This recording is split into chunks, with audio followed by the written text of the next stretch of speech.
Fala pessoal e sejam muito bem-vindos ao guia completo de métodos mágicos com Python. Se você em algum momento já se perguntou como que algumas operações acontecem dentro da própria linguagem e se você pode realizar essas operações dentro das suas próprias classes, ou se você já viu aqueles métodos com 2 underline no começo e no fim e não sabe exatamente o que era, fica comigo até o final desse vídeo que eu vou te mostrar tudo o que você precisa saber sobre os métodos mágicos da linguagem Python. Então vamos lá. Então aqui a primeira coisa que eu queria passar para vocês, pessoal, é que todo o material de apoio dessa aula, como sempre, está aqui, então você pode a qualquer momento acessar o material de apoio que vai estar no primeiro link da descrição para que você consiga acompanhar toda essa aula, o passo a passo, beleza? Mas é importante que você não olhe somente o material de apoio e consiga entender essa aula, porque no material de apoio não tem tudo que eu falo aqui, não tem todas as explicações, é apenas um código base para você apenas relembrar alguma coisa se você tiver dúvida futuramente, certo? Então, dito isso, vamos voltar aqui no nosso VS Code. Aqui eu já tenho meu ambiente virtual instalado e criado e ativado, criei um app.py e aqui dentro nós vamos começar a trabalhar. Então imagina o seguinte, eu vou ter uma classe chamada pessoa. E essa minha classe, ela não faz nada por enquanto, mas você imagina o seguinte caso, vamos chamar de vetor, acho que foi até melhor ainda, de vetor.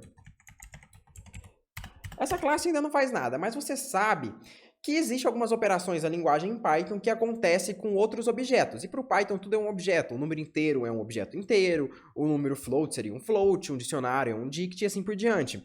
Então, por exemplo, quando eu faço 1 mais 1 no Python, ele está realizando uma operação entre dois objetos. Um objeto é a classe int e o outro objeto também é a classe int. Então, nós estamos fazendo uma operação de soma de ADD entre dois objetos da classe int. Se a gente olhar aqui e der um print dir em uma determinada classe, nós podemos perceber que, por exemplo, vamos pegar o int, nós podemos perceber que o dir ele vai printar para mim todos os métodos que tem dentro do inteiro, todos os métodos que são implementados. Então, se eu rodar um Python 3 e der aqui um app.py, reparem o seguinte, tem vários métodos aqui. Dunder ABS, Dunder Add, Dunder End, Dunder Bool, Dunder Seal, Dunder Reduce e aí por diante. Todos esses métodos aqui, com 2 underline, são métodos mágicos, ou métodos Dunder, como você preferir chamar. Ambos os nomes são corretos. Eu quero que vocês separem em um deles. Está vendo esse add aqui? Esse é o método mágico responsável que é chamado dentro dessa classe quando nós, de fato, realizamos uma operação de soma entre dois objetos do tipo int. Então, quando eu faço um objeto do tipo int mais outro objeto do tipo int, será chamado esse método mágico DunderAdd, e aí sim o que tiver escrito ali dentro de lógica de programação será executado pelo interpretador Python.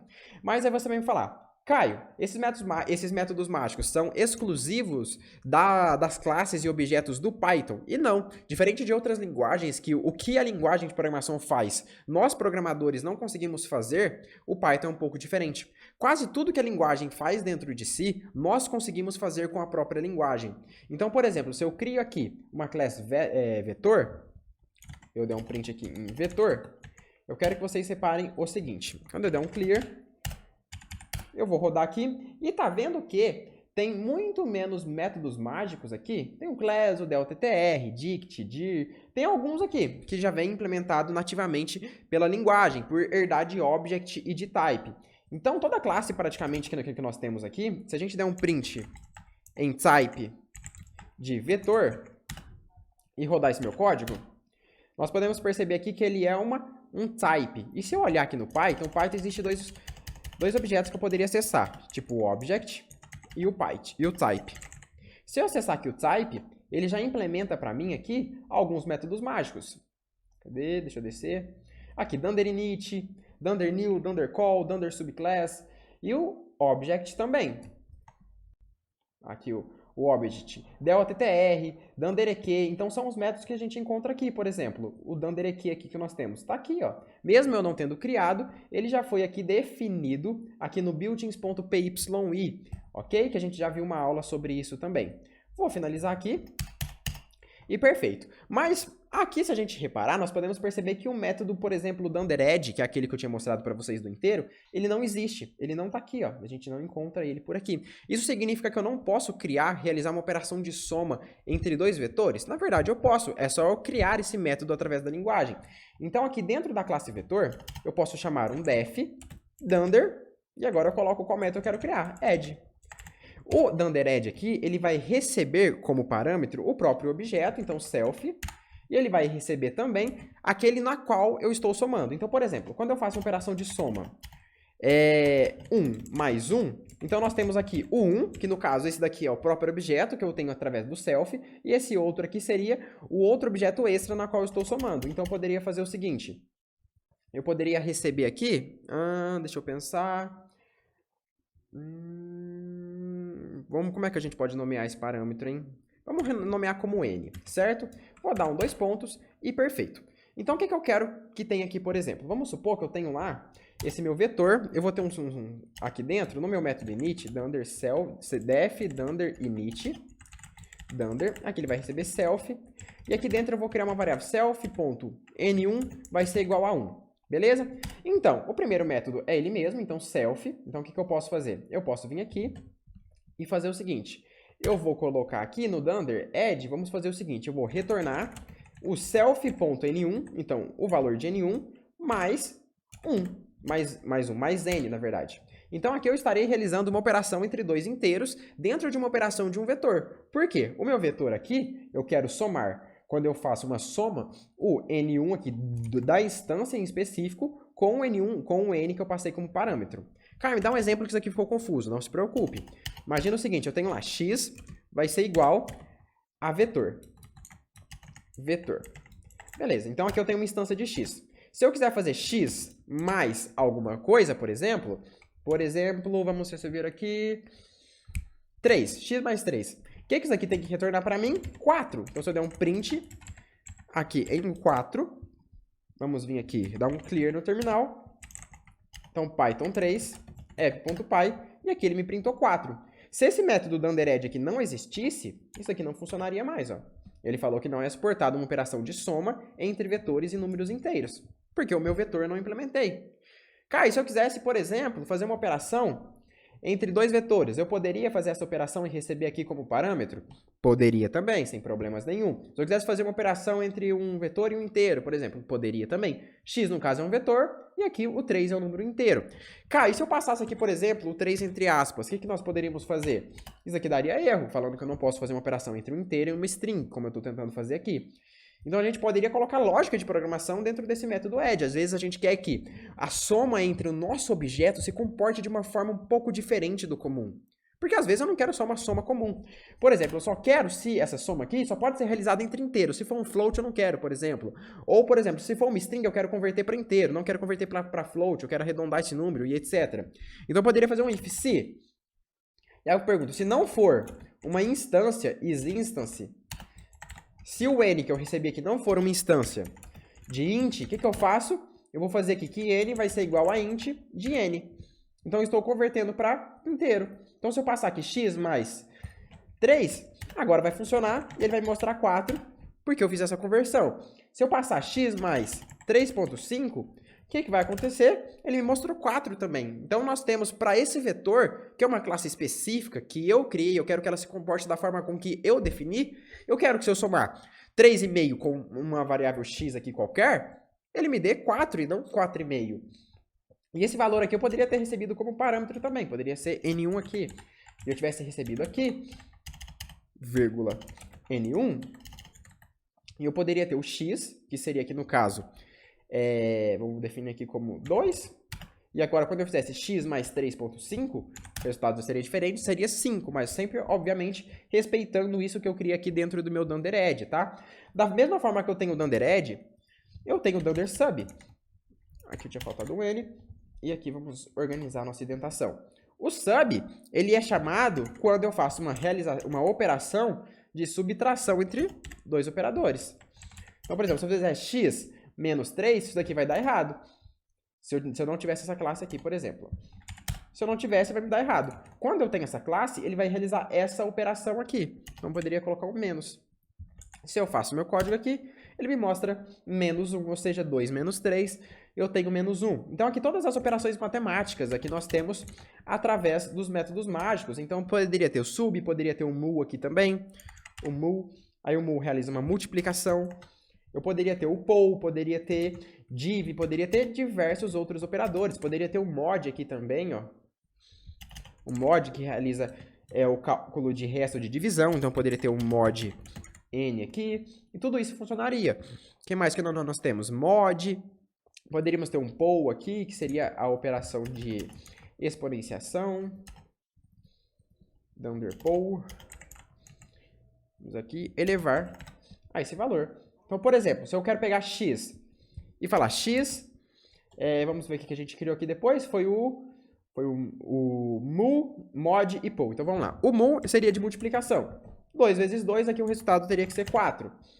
Vamos ver se funciona. Funcionou. Depois nós temos o mod. Se eu quero saber o resto da divisão de 2 por 2, seria 0. Eu quero a exponenciação. Então, tá aqui. 2 por 2 vai dar 4 também.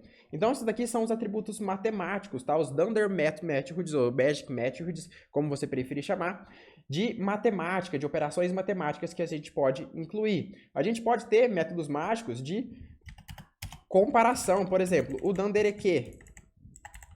Aqui, o Dundereke, ele vai receber o self também e vai receber n, que seria o próximo. Aí eu poderia return aqui true. Return true. Return, opa, true. 10-0 pro meu teclado, hein?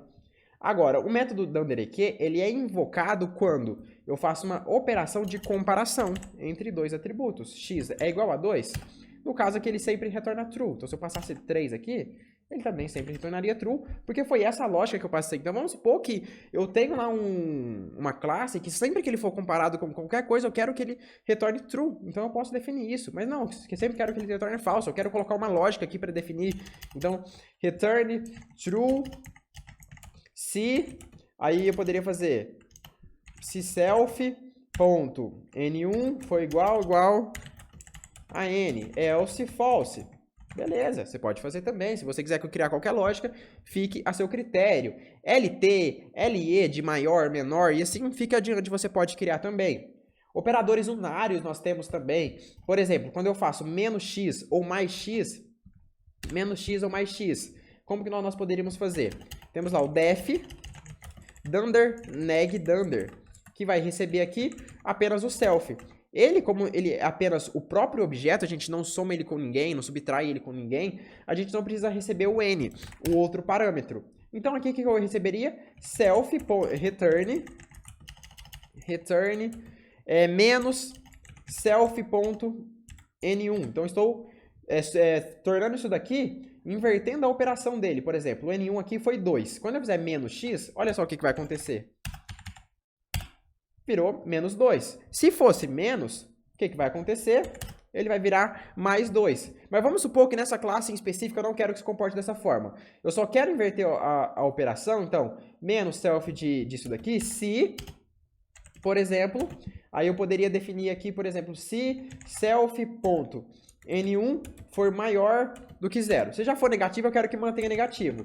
Else self.n1. Poderia fazer isso do tipo, então, se for negativo, mantém negativo. Se for positivo, transforma em negativo. Ou, por exemplo, vamos trazer aqui para o vetor. Vamos supor que eu tenho um vetor mesmo, se fosse uma classe de vetor. Então, self.vetor vai ser igual. E aqui tem lá, 1, 2, menos 3, menos 4. O que a gente poderia fazer também? Se eu quero, agora eu quero inverter essa lista inteira. Eu teria que trazer uma lógica de programação aqui para dentro para que isso funcione. Então, vamos supor, eu quero converter isso aqui de list. Eu vou criar um map. Esse map vai receber um lambda x. E aqui nesse lambda x eu quero fazer o quê? Eu quero inverter x se... Agora eu vou fazer a nossa comparação. Se x for maior do que 0. Se não, eu vou manter x. Beleza? Tranquilo, sem problemas nenhum. E eu vou fazer isso tudo da onde?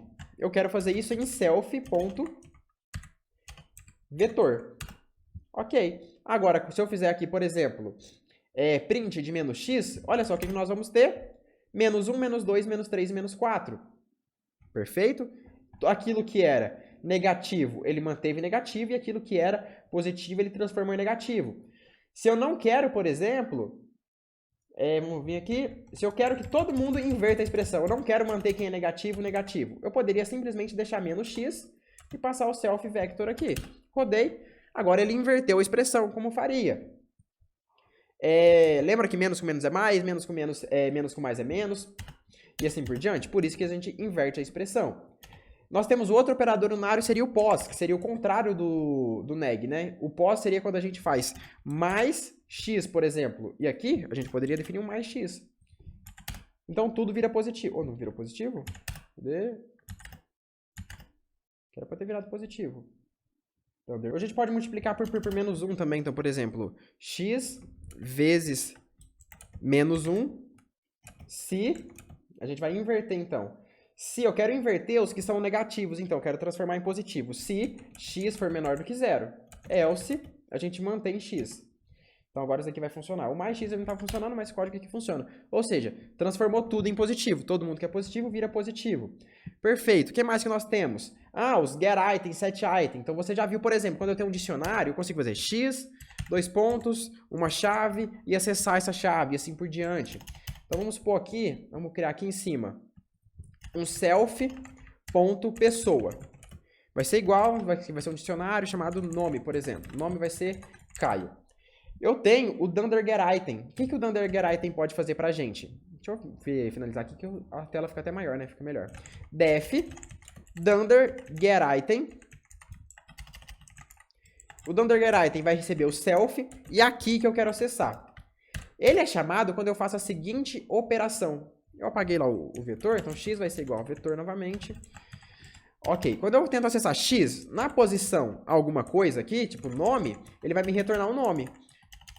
Nome. Aqui deixa eu colocar um. Vamos apagar esse método aqui por enquanto. Dar um Ctrl X nele. Só para ele dar errado. Então se eu tentar dar um print nisso daqui, ele não vai funcionar. Ó. Ele me deu aqui que ele não é subscriptable, então eu não consigo fazer esse acesso por chave, tá? Para que a gente consiga fazer isso, eu preciso do dunder get item. Quando eu tenho o dunder get item, eu poderia fazer o seguinte, return, por exemplo, se eu retorno aqui 1, quando eu tento acessar, se eu acessar a chave nome, ele vai sempre mostrar 1, se eu tentar acessar a chave idade, ele vai mostrar 1, porque eu estou sempre retornando 1. Ou eu posso acessar alguma coisa de dentro da minha classe, algum objeto que eu tenho aqui, algum atributo de instância. Vamos acessar o pessoa, por exemplo. Então, eu quero retornar o self.pessoa na posição que foi a chave que eu recebi. Então, se eu tento, por exemplo, vamos pensar o que a gente pode fazer. Acessar aqui. Vamos acessar uma que existe primeiro, né? Então, a que existe é nome, se eu não me engano. Que a gente pode pôr nome, né? É nome que existe. Não lembro que eu tinha criado lá. A gente pode olhar, conferir. É nome mesmo. Ok, quando eu rodo meu código, temos lá Caio. Mas se eu tento acessar uma chave que não existe, por exemplo, idade, olha só que nós temos um key error, idade. Mas vamos supor que para essa minha classe eu não quero que isso aconteça, que é o que acontece com os dicionários. Eu quero, por exemplo, se key not key in self.pessoas.keys.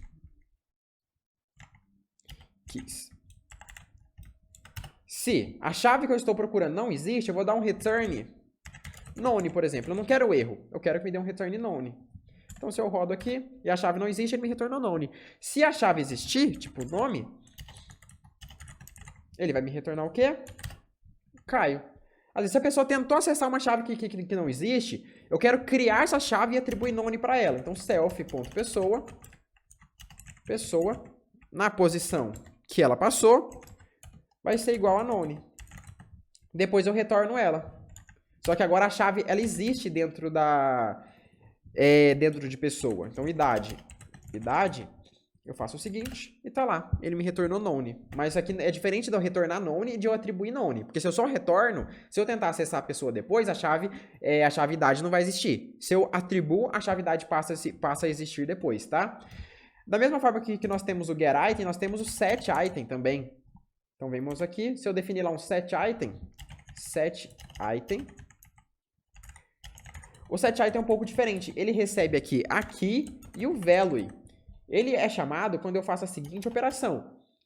X na posição idade seja igual a algum valor aqui. Então, poderia colocar qualquer outro valor. Então, aqui vai ser isso e o value vai ser isso. Então, o set item aqui que a gente poderia fazer? Vamos atribuir aqui, então, setItem ele não retorna nada, então a gente pode simplesmente vir aqui e colocar um self.pessoa. Vai ser igual na posição que vai ser igual a value. Poderia fazer algum tratamento, verificar se é I, X, Y, você poderia, mas aqui eu vou manter dessa forma, não quero fazer nenhum tratamento não, quero comportamento padrão. Então, X na pessoa, X na posição, vamos pensar, altura vai ser igual a 173 centímetros. Depois, se eu der um print em x.pessoas, pessoa, o que eu vou ter? Acessamos aqui, e ele vai ter lá, dentro de pessoa, a altura. Nós temos também o delItem, que a gente pode fazer aqui. O delItem, ela é praticamente a mesma coisa de todos os outros. Ele trabalha com os objetos quando a gente tenta acessar uma posição. Só que agora, quando a gente tenta acessar uma posição, deletando ela. Então, o que eu poderia fazer aqui?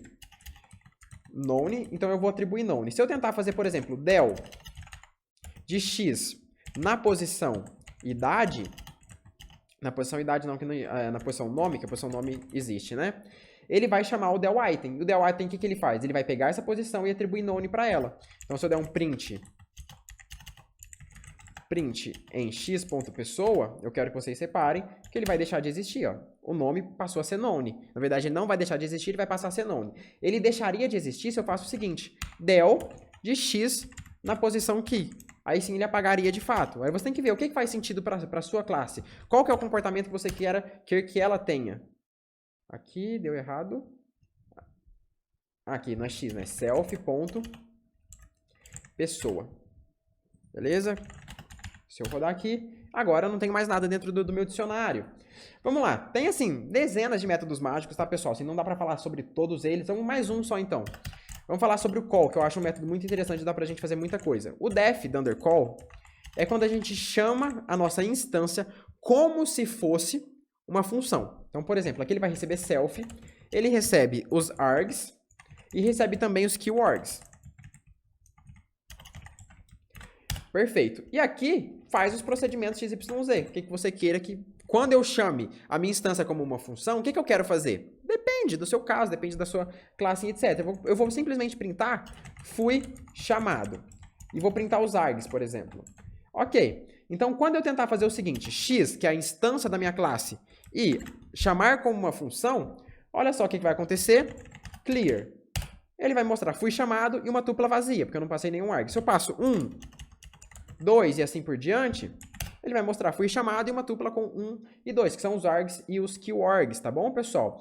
Então, basicamente, esse é o guia sobre os métodos mágicos da linguagem Python. Praticamente, você consegue fazer qualquer coisa, qualquer operação que a própria linguagem faz com as classes internas dela. Com o int, com o float, com o dict, com as lists, com as tuplas, você consegue criar isso tudo dentro das suas próprias classes, ok, pessoal? Eu espero que tenha te entendido. Se ficou qualquer dúvida que seja, dá uma olhada no material de apoio para você tirar suas dúvidas, reassiste o vídeo, vai com calma, e se continuou com alguma dúvida, pergunte aqui nos comentários que eu ficarei muito feliz em poder te responder. No mais é isso, eu agradeço a paciência e presença de todos vocês. Não se esqueça de se inscrever no canal, deixar um comentário e um like aí para nos ajudar. Um abraço e até a próxima!